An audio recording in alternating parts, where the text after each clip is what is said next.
do only what only you can do. Nobody can talk about local news except local people, local stations.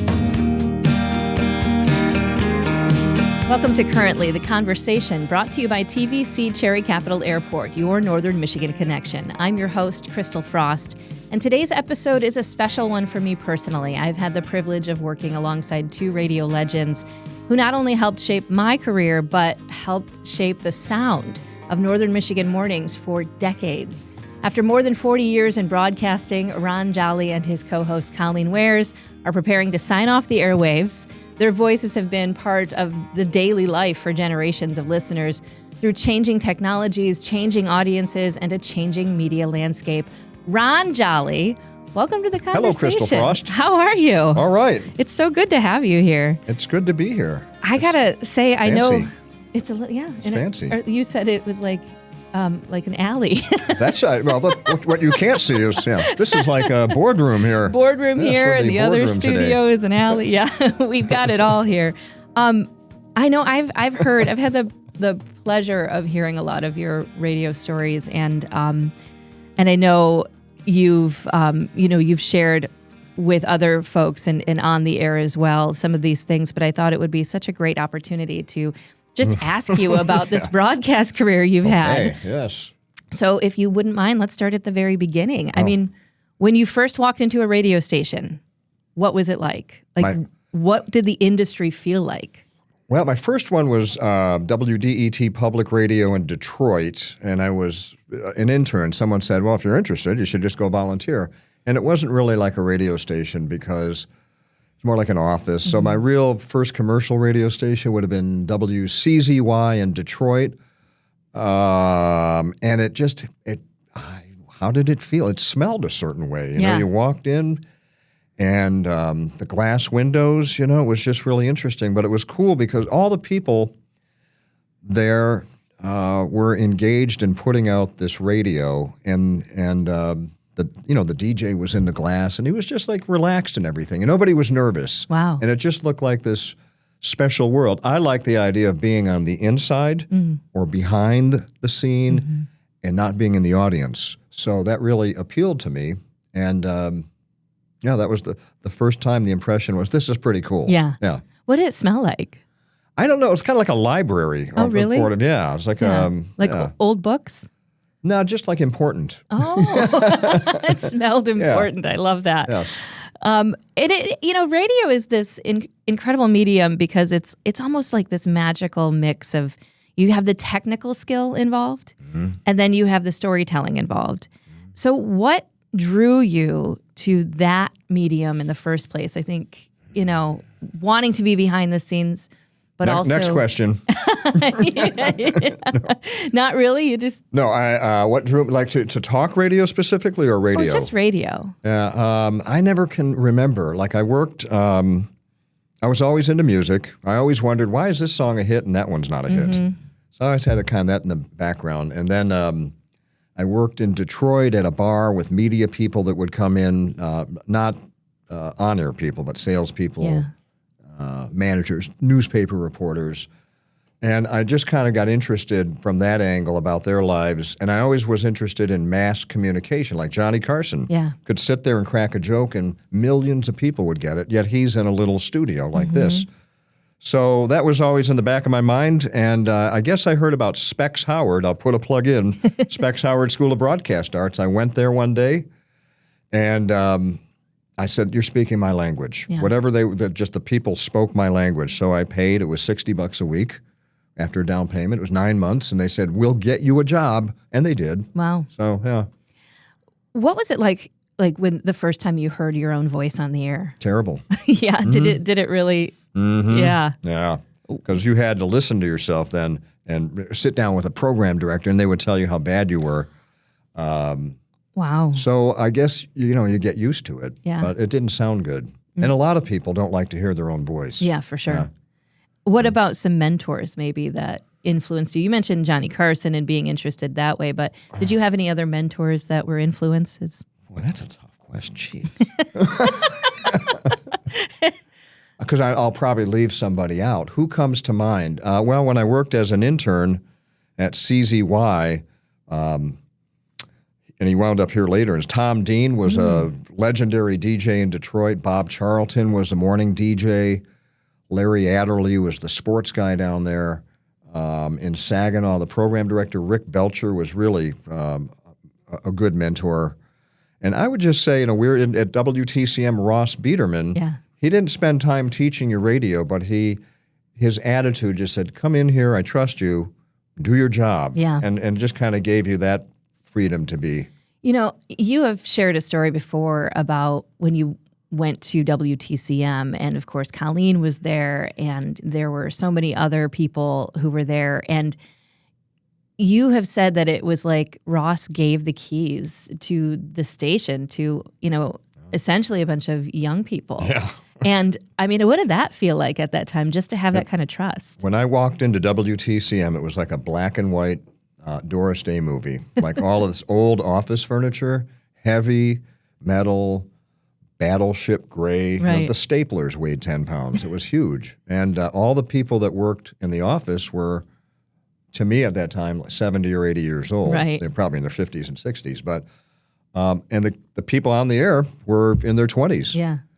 And it was just a weird mix. Everybody got along, and it was a strange mix, but Yeah. it really worked well. Mm-hmm. It's been like home. You probably know that. It's Yeah. like walking into a family and getting adopted, you know? Yeah. Yeah. Yeah, it does feel like that. Yep. Because radio is so unique and personal, and I feel like there's this sort of built-in parasocial relationship that happens where people wake up with you. Yeah. They drive with you. They spend their mornings with you. Shower. They shower with you.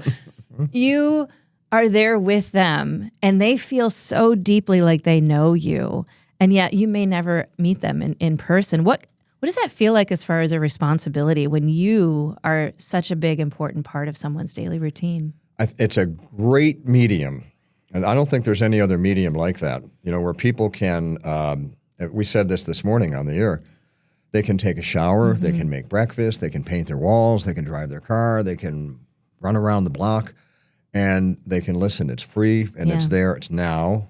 It wasn't recorded, so it's a great medium on that sense.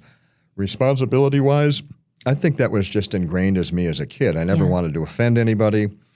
I've always said I have a blue-collar work ethic, so I would always come in prepared, and I felt I expected myself to be because they expected me to be. So. Yeah, that's important. Do you think that intimacy, though, that you're talking about, the fact that people can take you along with them live, do you think that is why the medium has endured for so long? Yes. Yeah. Yeah. Because, these podcasts are nice. Yeah. But people don't know this is our fourth take. No, it is not, Ron. It could be. No, it's not. But it could be. We have that security. But if we were live right now, don't you think it's a totally different feeling? Different. Yeah. I don't know what it is, but so I think the live adds a lot more to whatever the broadcast is. Yeah. And no other medium has it. Podcast, listen to it where you want, when you want. Yeah. Big deal. So radio, it's a great medium. The thing I remember most about live radio, though, is everyone knew when you were late. Everyone knew. Yeah. Everyone knew if you were late, if you came back from break and you weren't ready. Yeah. It was like totally, you can't hide that. You can't fake that. You can't. Especially in talk radio, you can't just go to a song. No. Yeah. Yeah, that's very, very true.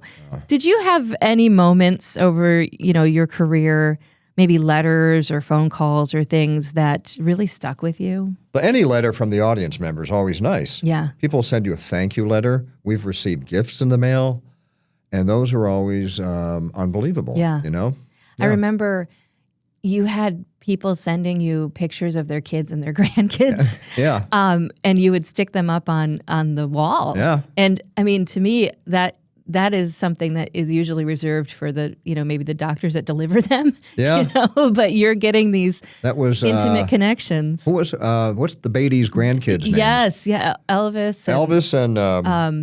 And Hank. Hank and Elvis, Yeah. Yeah, we had them from the time they were born until they graduated from high school. You just kept getting pictures every year. Yeah. I love that. You've worked through some enormous changes, and you and Colleen both used to tell me about the days, from vinyl, reel to reel, and then you're going to digital automation.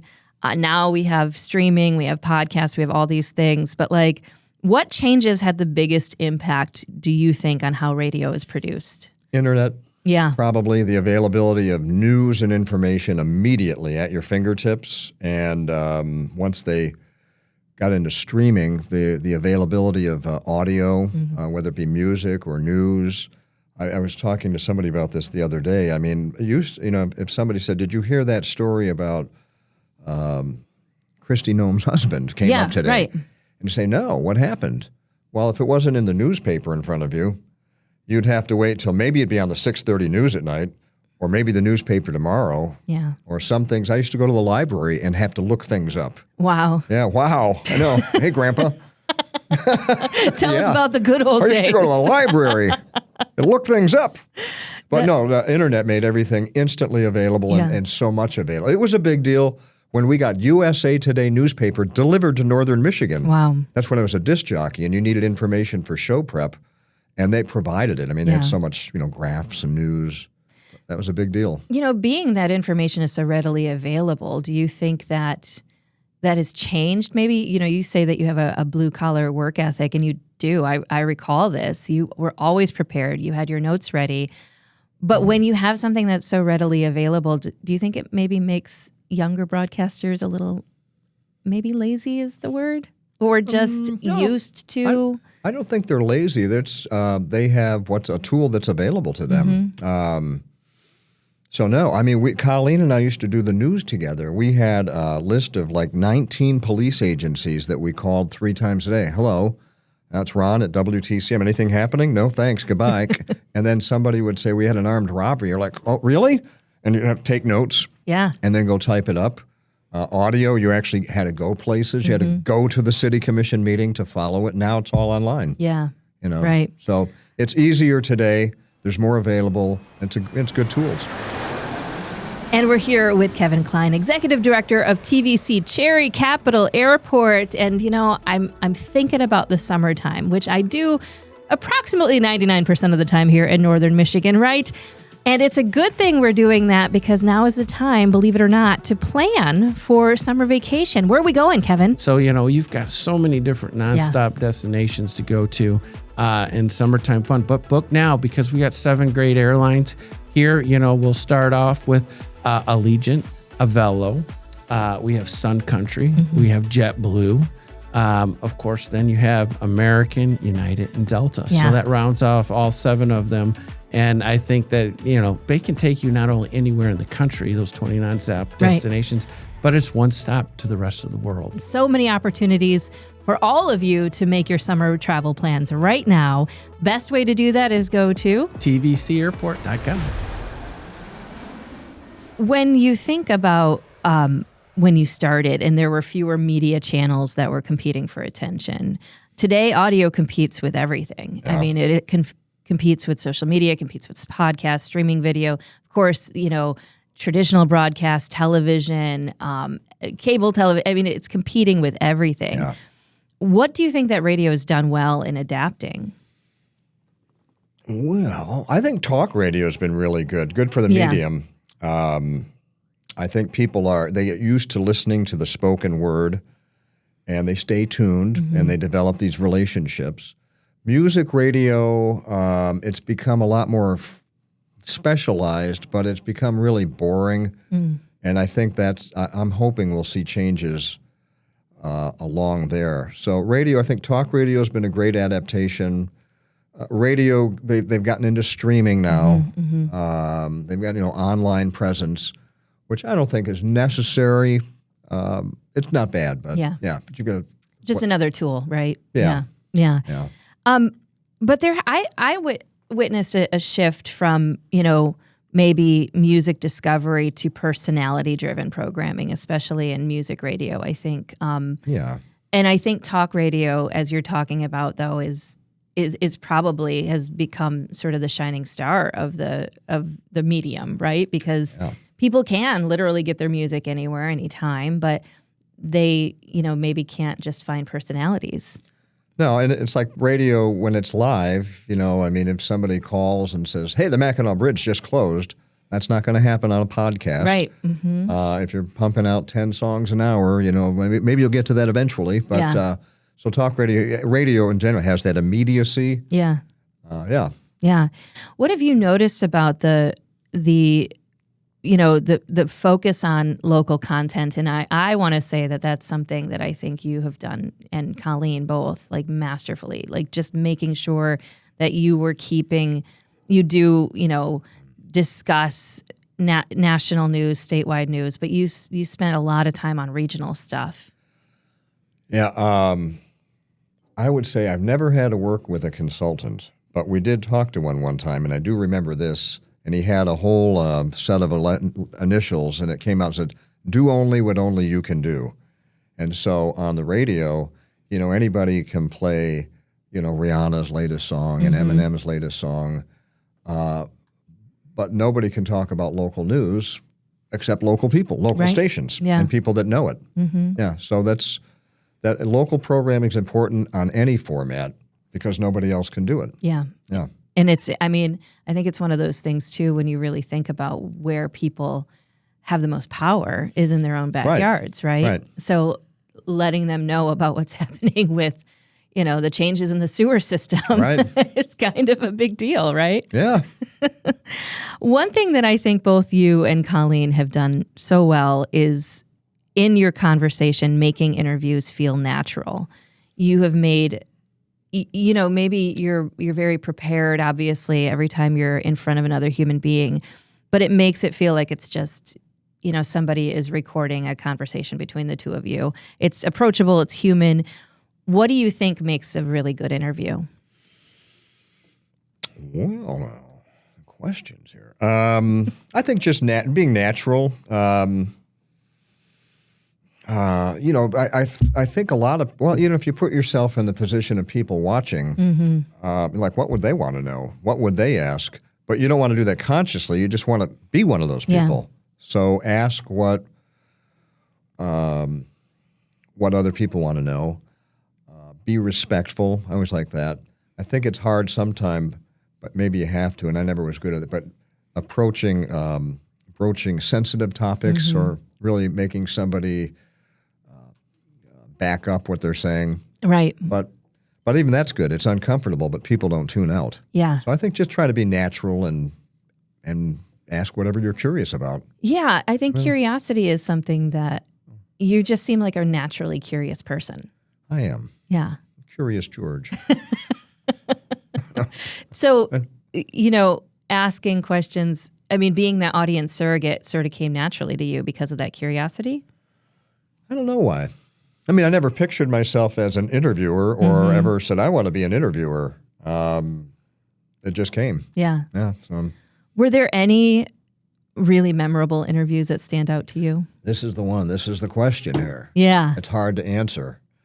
This came up the other day, so I've got two that'll come to mind. Donald Trump, when he was host of the Celebrity Apprentice, and he was calling in his 2012 to support Romney back then. And it was just kind of a fun interview at that. He was no different then than he is now. Yeah. He went on and on about China, but we goofed around. He was, he had a sense of humor.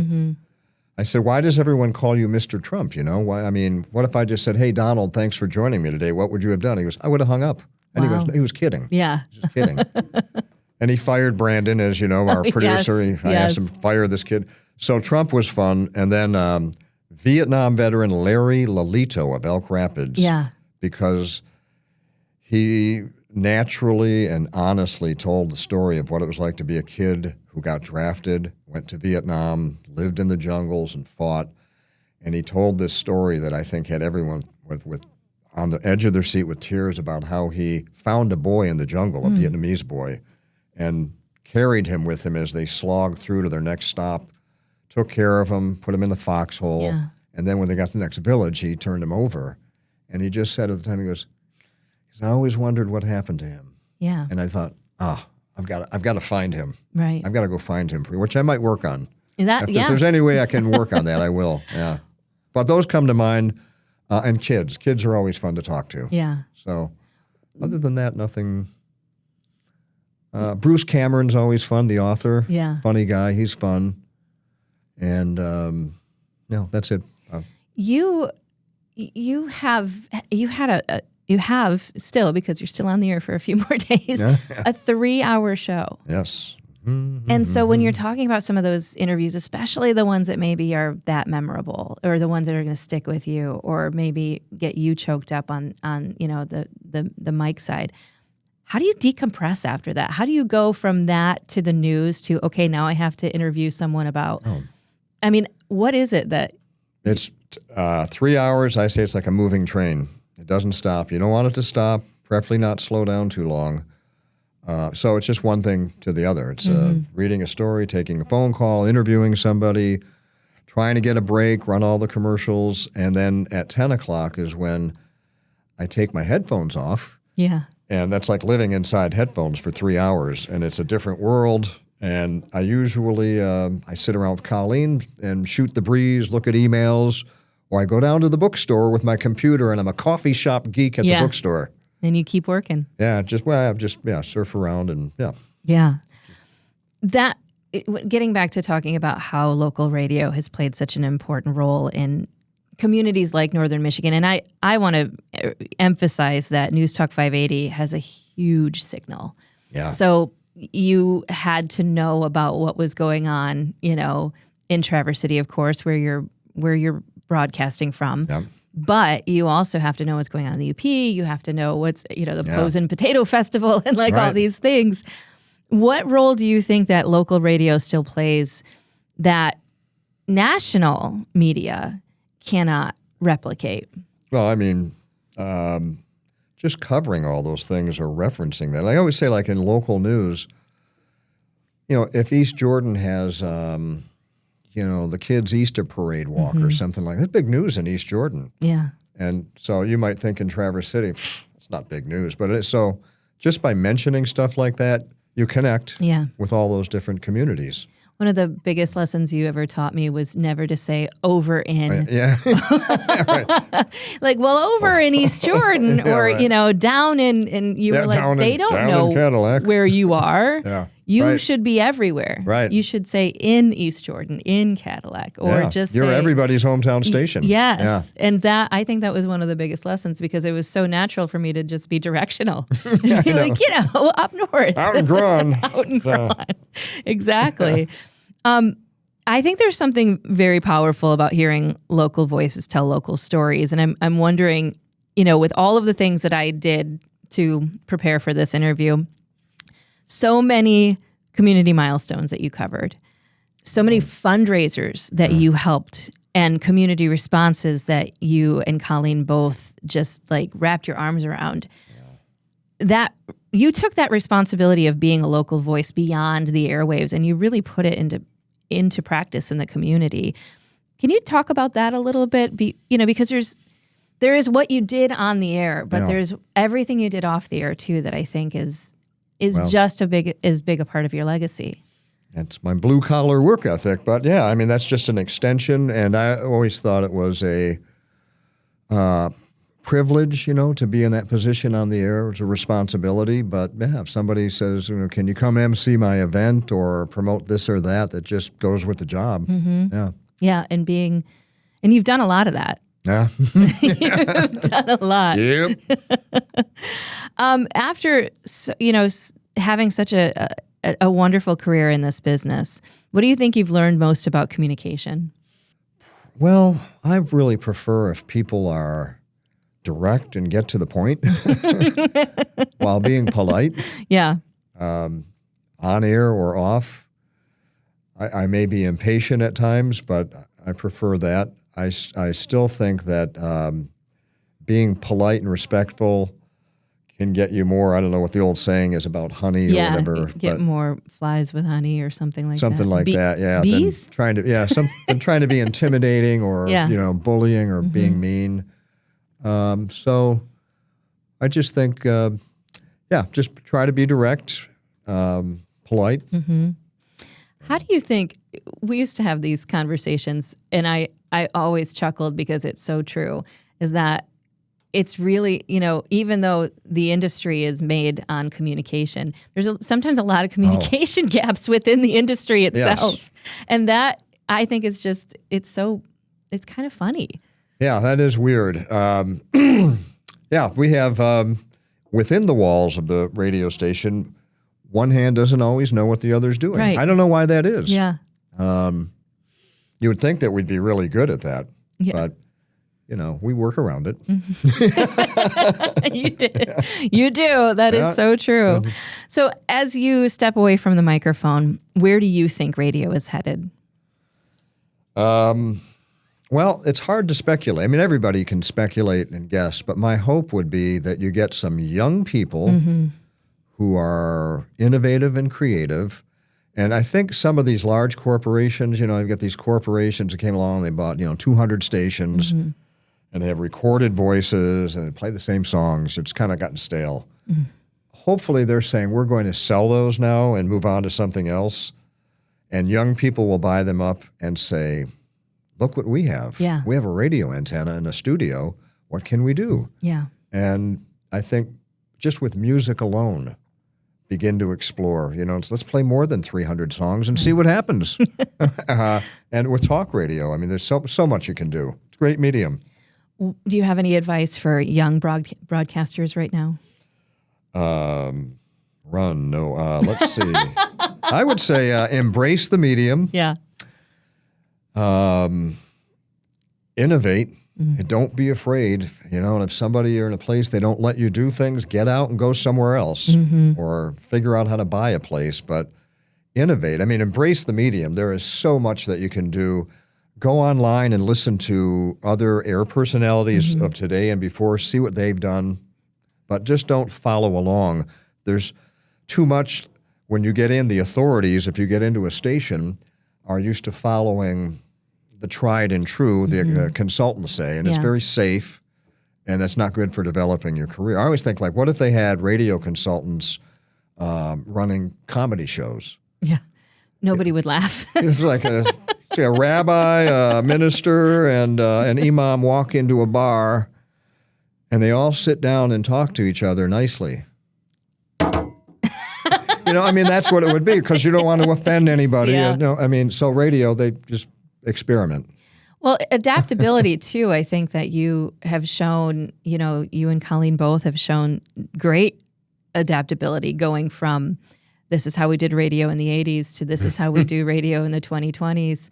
And I think that that's something too that, the medium's always going to change, but that at the essence, that relationship building that you're talking about, that parasocial relationship and the way that people are able to connect with you, that's the same. Yeah.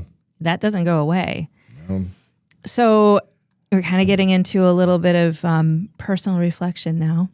I thought we were doing that. You're like, what? I just want to take a moment to say how meaningful it's been to work with both of you. You both shaped that station, and you shaped the people who had a part in that station. I was there for 10 years. When you look back on your career, what are you most proud of? All right. This one, I might have two answers. Okay. Let's see. Well, in order, I would say years ago, somebody came in the studio, a young woman, and she was with the Jim Casey Foundation, which mentored foster kids. When they hit 18, they were set free. Good luck. And this organization found mentors for them. And she said, I'm leaving. I'm a foster kid. I'm going out west.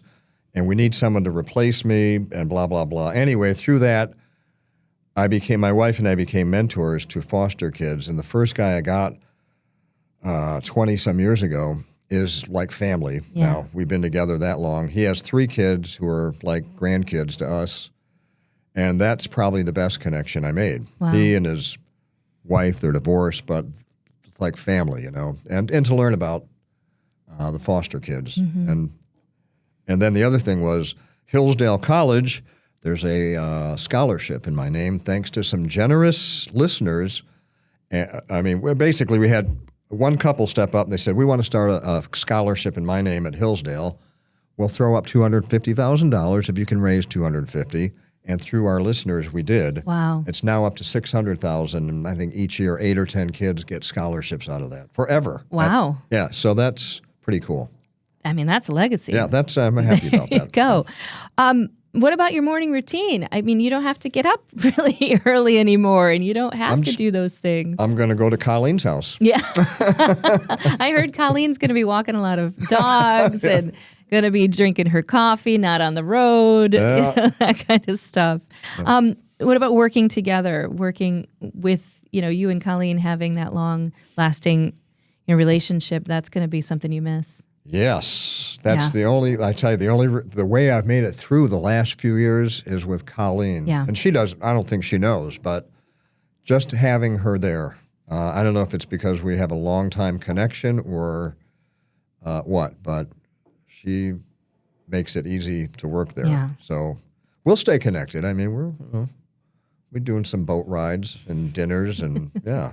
It's going to be weird, though. You are that blue-collar worker. I mean, you've got to have something in your back pocket you're going to work on. Oh, yeah, I'll work on my house for 2 years. I've neglected it for 30 years, 20 years, whatever. I'm probably going to do another Northern Michigan book and then maybe another book, and we'll see. I love that. You were just like, I'll probably write a couple of more books and work on my house. I'm like, okay.